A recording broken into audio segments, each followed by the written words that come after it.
I'm Jeffery A Martin, and I think a lot of you know me. There's an enormous amount of familiar faces out here. That's great. I'm very grateful to see you all. Most of you know I've been presenting this for a number of years here. It was a plenary a few years ago, and I'm just kind of updating the information around that year to year as it goes on. Sometimes you always hear, sometimes also overseas.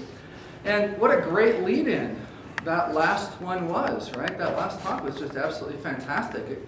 It doesn't leave me with having to explain very much at all regarding what persistent non-symbolic experience is. So that's the term that we use in our research and that we've basically tried to cement into the academy across the different areas that are out there that we're trying to get research going on in this area. So to us, it's enlightenment, mystical experience, non-duality, transcendental consciousness, cosmic consciousness, God consciousness. We've got literally hundreds of terms that are associated with this. The project is 8 years old at this point. It's important to note that it's not limited to spiritual or religious people. There's plenty of atheists and agnostics also in the sample. At this point, we're talking about 6 different continents that these research participants are on, over 1,000.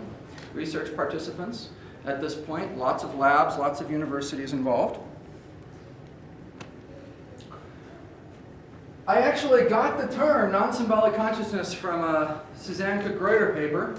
She used this term one time, and you might think to yourself, oftentimes in the academy words are so carefully chosen to really carefully describe the experience, right? This is not one of those times. So non-symbolic experience or non-symbolic consciousness essentially was picked because it was the thing that we could use out of many, many words that we tried that had participants continue to talk to us. Until then, when we tried to use other terms, they just basically slammed the door in our face, assuming that there was going to be a disconnect, that they couldn't be studied, whatever. So we were sort of desperately looking for a term, if you will, and this is the one that won the day. So don't try to make too much out of this term. If you tempted to ask me question after question after this, well, but why? What is it about non-symbolic? It's very simple. It's the thing that allowed us to get participants that would speak to us. So let me talk a little bit about the approach that we use. There were just a couple of stages. I'm going to go through this stuff pretty quickly, simply because I've presented it so many times here. I know a lot of you are familiar with it, but there's some of you that aren't, and so I want to make sure that you have some understanding of what we did. So we started off by administering the gold standard self-report measures, essentially, across different domains of psychology. So we administered things like developmental measures, psychopathology measures, etc., etc., etc. You see some of them up here. What we did is we started by doing them in batches because, there's only so many hundreds of questions you're going to fill out at a time, right, before you decide to stop filling out questions. So we would batch them out to different groups of participants, and essentially we would just keep giving them to people until they said, okay, I've had enough. I'm done answering your measures. Now, what surprised us from that is that we didn't actually get too much that was interesting from it. Essentially, high well-being. There was little or no depression, basically no depression.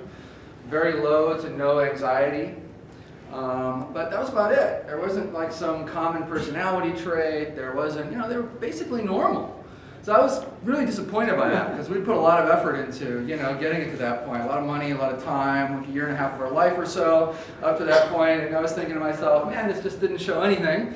So we moved on to the next stage, and that next stage was interviews.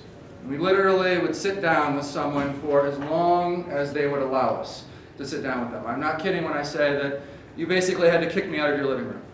Right? So if you gave me time and I came and interviewed you to pick your brain and try to figure out what differentiated you, what made you different than other folks, I was going to spend an awfully long time doing that. So these were very long interviews. 6 to 12-hour interviews were not uncommon.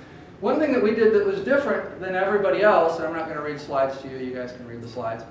One thing that we did that was different than everyone else is we, instead of listening to the language they wanted to use, we forced them to use our language. So we said, tell us about your cognition. Tell us about your affect. Tell us about your perception. tell us about your memory. Tell us about differences in those things, both before and after. Tell us how they've changed since then. And that was an enormous boon for this project because it basically allowed us to get underneath everybody's language that they wanted to use and put everybody on a nice, even playing field in terms of data collection and our ability to understand people. Eventually, we were able to sort people into different collections of individuals, so they clustered together basically. And at that point, we knew that we could help people that did brain measurement, help people that did EEG, help people that did fMRI understand these subjects well enough to be able to design more meaningful experiments. So that was around 2010 when we started working in that area, and we were just finding labs and interested people wherever we could get them to talk to us. And that was really at universities all over the country. That's gone on to this day. At this point, I think we have a pretty good idea of the ROIs involved and the brain areas involved and stuff like that. I'm not going to talk about that in this talk. That's a whole separate thing in and of itself. But it's moved on from there, essentially, to ask, can we induce this with neurofeedback, or can we induce this with neurostimulation? We'll just look a little bit at that maybe towards the end.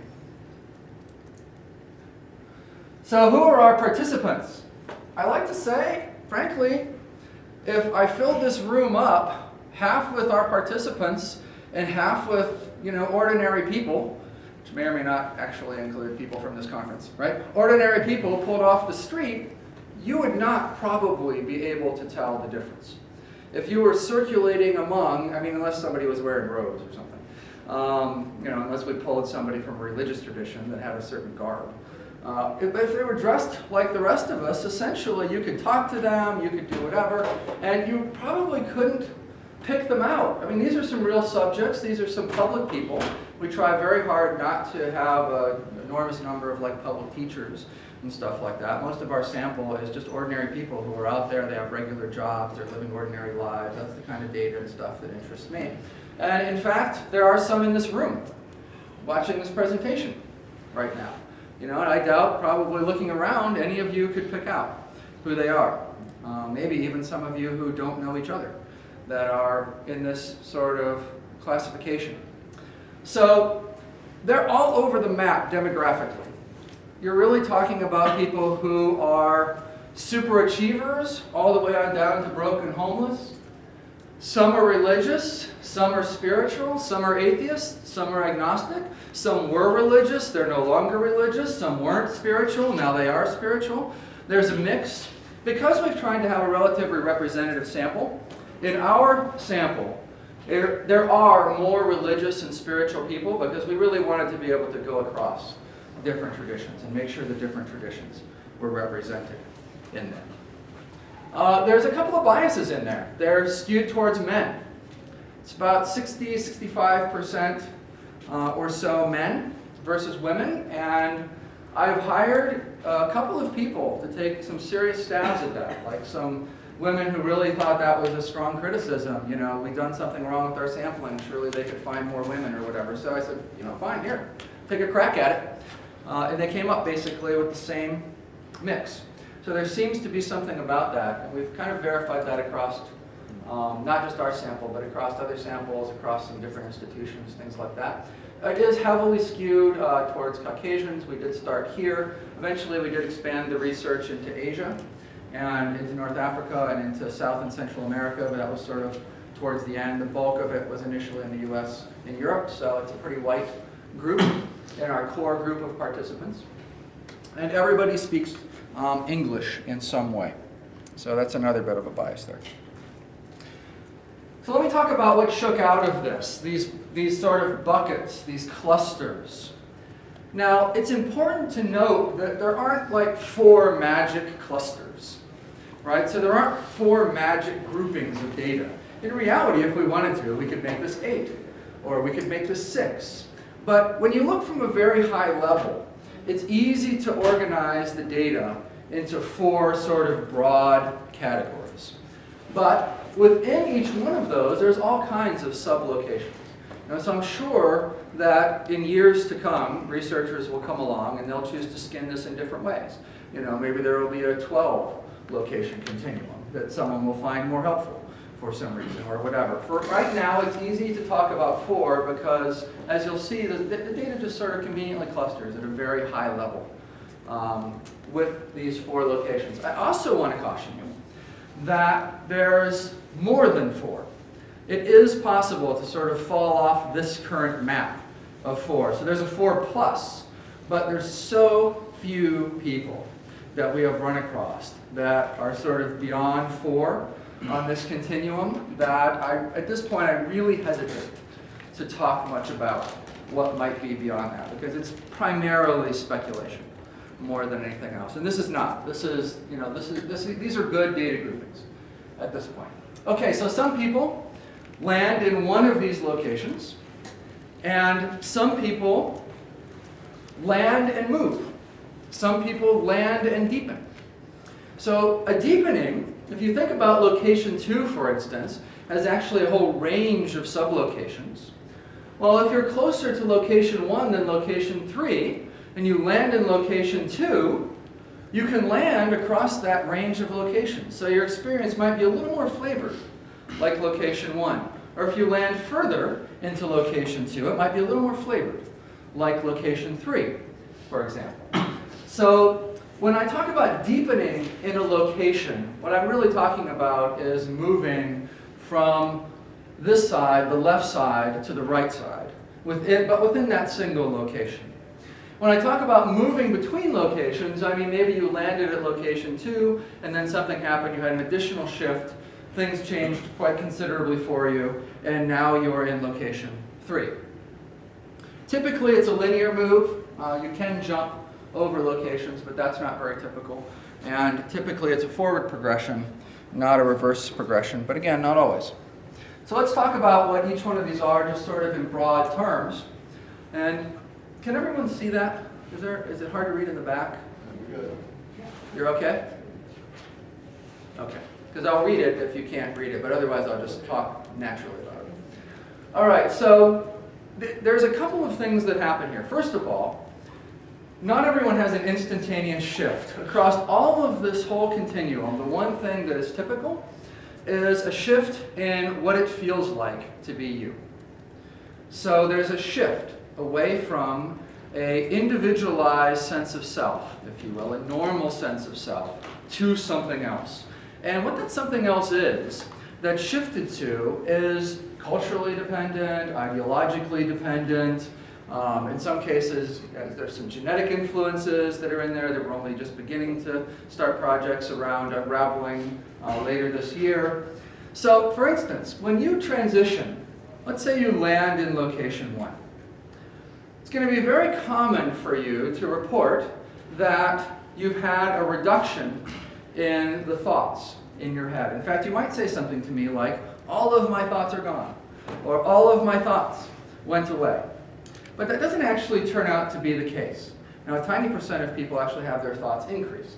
But for the most part, people have a tremendous reduction in their thoughts. If we ask what types of thoughts go away, they're thoughts that relate in some way to that self-referential, individualized sense of self. Right? So it's not surprising. If you've had a transition away from your individualized sense of self, well, guess what goes along with that? The thoughts that relate to that individualized sense of self. Now, they're not completely gone. They can still, especially at location 1, pop up, and you can get dragged sort of into narrative thought streams like you could before. It happens much less frequently. You're much more attuned to it when it happens because it's coming in a much more spacious, easy to spot kind of environment. And when it does come, you notice them. When you notice them, they typically fall away pretty quickly. There's another change that occurs in emotion. Emotion also becomes very rapid. So someone cuts you off, you might you might yell at them. You might say, "You turkey," which is an actual quote from a research subject. I doubt he actually said turkey, right? But he was being nice. He was looking at the recorder while he was saying that, right? Wanting to be a little careful, not sure where that data was going to go. So he's, "You turkey," right? And then gone. Most people, right, you get cut off in traffic, you have a bad incident like the one that he was describing, it's not uncommon for you to be upset for quite a while after that. You know, in the extremes, you have road rage, right? You have people, you're chasing the person down, you know, you're going to show them, whatever else. So there's changes in emotion, and basically emotion arises quickly, falls off quickly, but you still have positive and negative emotion at this point. You have a deep peace, basically, but that peace can be interrupted. Get pulled, the person cuts you off in traffic. There's a physiological arousal that occurs there, right? So there's an interruption in that sort of sense of peace that you have. The other thing that happens is because that sense of self has kind of transitioned away, you don't have as much invested in your story. So you also care a lot less about your personal sense of history. And you're likely to call it a story. And if I ask you to tell me about yourself, you're probably not going to, think it's that relevant, so you might try not to tell me what I'm looking for in terms of your personal history. Or if you do, you're probably not, well, you know, I was born in Peoria, Illinois, and I went to high school here, and then I went to college, and now I live in such and such a place. Those types of individualized, sort of story-based things become less important. Okay, so in location 2, there's some shifts. People in location 2, and especially as they move across location 2, they have a shift in the quantity of their negative emotions. So their negative emotions basically begin to fall increasingly away the further they go through location 2 towards location 3. So the emotional experience gets more positive. Those thought streams that can reach out and grab you occasionally, those are also getting increasingly fleeting, increasingly less likely to be reaching out and pulling you into a narrative until it's noticed and falls away. All right, so it does sort of seem like there is a progression here. If you were in location 1 and you transition to location 2, you also report higher well-being than you had in location 1, which is often very surprising to you. Because in location 1, you were pretty amazed by the amount of well-being that you were experiencing. So and you were kind of convinced at location 1 that this is as real as it gets. You know, this is as good as it gets. Oh my gosh, I can't believe this. Things seem very true. There's this sense of perfection, all of that. And then you have the shift into location 2, and all of a sudden it's like, oh, wait a minute. Gosh, this feels even better.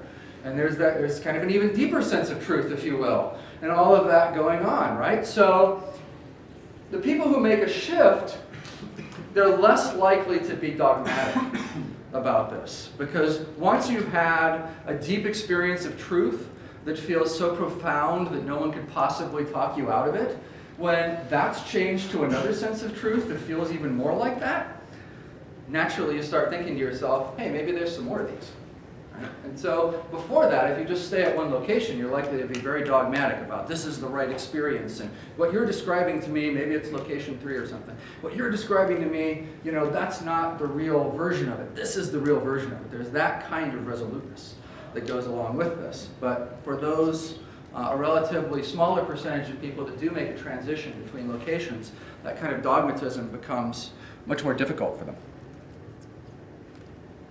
At location 3, the negative emotions fall away entirely. You basically have a single positive emotion. This is that unitive state with Christ, you know, in Christianity, where you're just constantly living that one emotion that feels like joy and love. And it's represented really across all religious, spiritual traditions, you name it.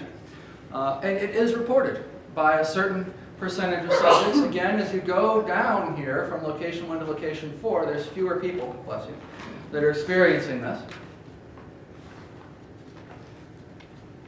Again, higher well-being if you transition from location 2 to location 3. And then location 4 is almost like a completely different thing. It's really quite remarkable. All emotion falls away. You no longer are reporting even love. You're sitting in front of your child. You don't have a sense of love for even your own child, as an example. There's no universal sense of love that you had one stop back in location 3. There's no sense of agency. There's no sense that you're taking any action, that you can take any action in the world. There's no sense that you can make a decision It's a very, very different experience, even than the 3 locations that precede and lead up to it.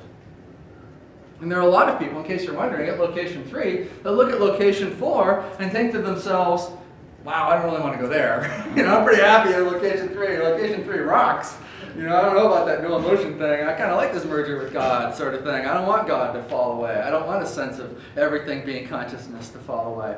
But the ones that do make the transition to location 4, as with the other transitions, are like, wow, the sense of freedom here is unbelievable compared to what it was before. The sense of well-being is just even more astonishing than it was before. So that's kind of interesting.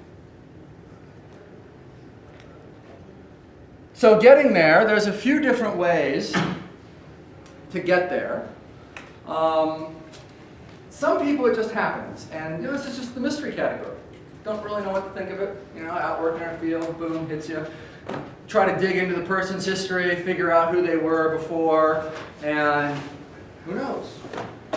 They don't seem to be contemplative, they're not religious, they're not whatever. It just hits them.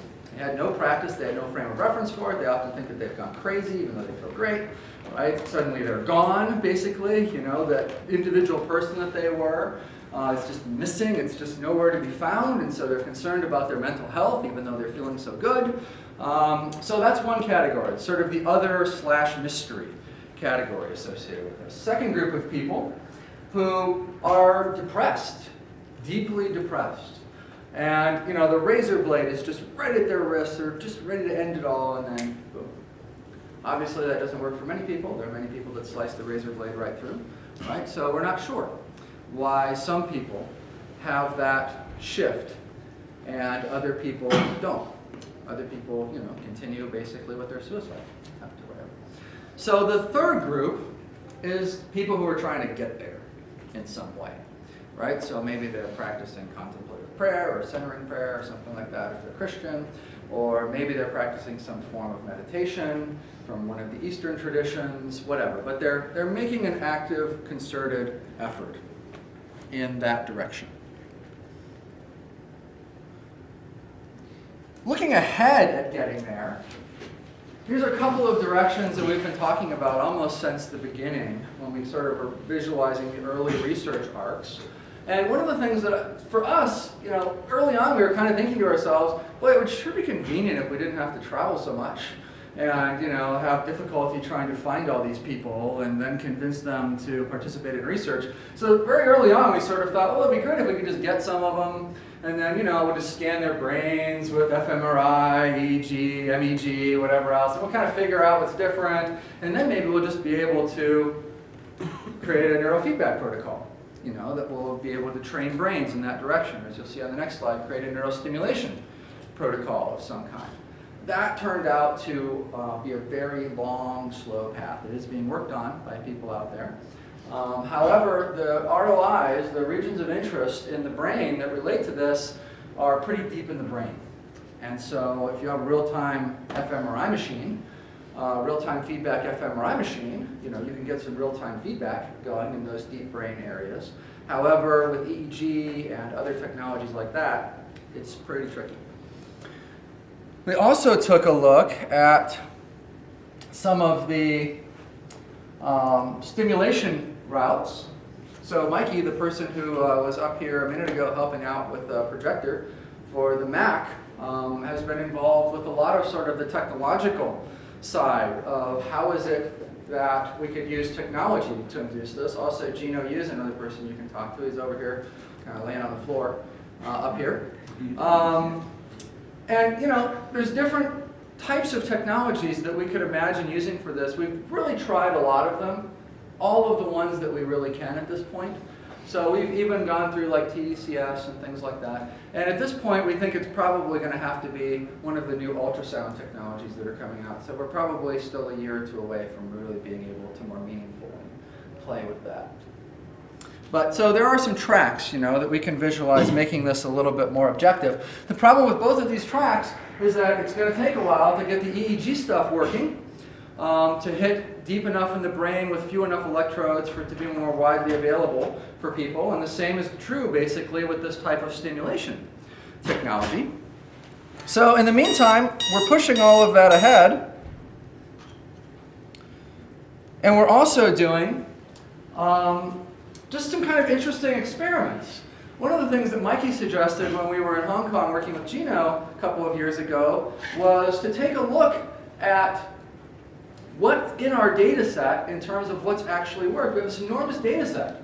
And people have said, well, this is what shifted me, this is what worked for me. And so we really sort of combed through that data set. And one of the things that we've done more recently, just this year, is we've kind of created some experiments. So here's an example of a recent experiment. We took some of the best practices, essentially, the greatest hits that people said produced this shift in them.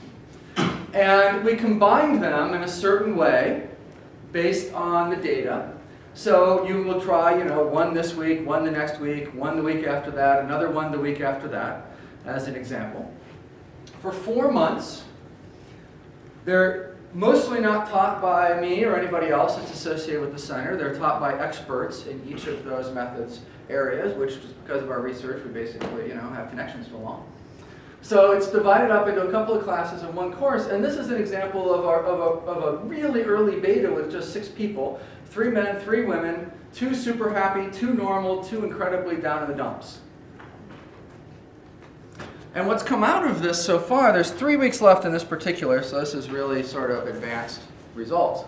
But what we've already seen so far is that this may show some promise, this type of idea. We've had 2 of the people shift into PNSE. Now, I can't call it PNSE because you have to have been experiencing it for at least a year for me to consider a persistent non-symbolic experience, right? And this just happened, this year. So they're in a stable form, we can say, of non-symbolic experience currently, these 2 people, but they're going to have to pass that 12-month mark before they'll get that label. So one of them landed in location 1, one of them in location 2 so far. The other 4 have all had experience in sort of glimpses of this type of thing for the first time. We've given them a ton of different measures going in just to try to see what changed in them emotionally and in terms of meaning, and there's some mysticism stuff in there, the NETI measurements, a custom measurement that kind of measures non-duality and stuff. And after the first class, in between the first and second class, we gave them one set of measures. They'll get another set of measures in a few weeks when the second class ends. So this is data from after the first set of measures. Now all of them were in a positive direction. So the depressed people were no longer anywhere near depressed.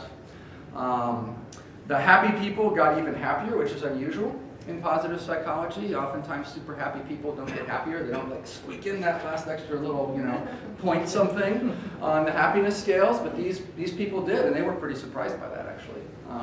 It wasn't something that they could even subjectively figure out, because they felt so happy before. They still felt happy, but they were interested, it kind of helped them to sort of see that they moved a little bit with those measures. So we're going to keep doing sort of experiments like this, kind of trying to refine these protocols and see where they go. It was only 6 people for this one, just simply because if something happened, they all went crazy, right? We wanted to be able to psychologically support them. They've all been going fine, so we feel comfortable, taking in more people in future ones. Okay, so thanks. I'll be happy to take any questions.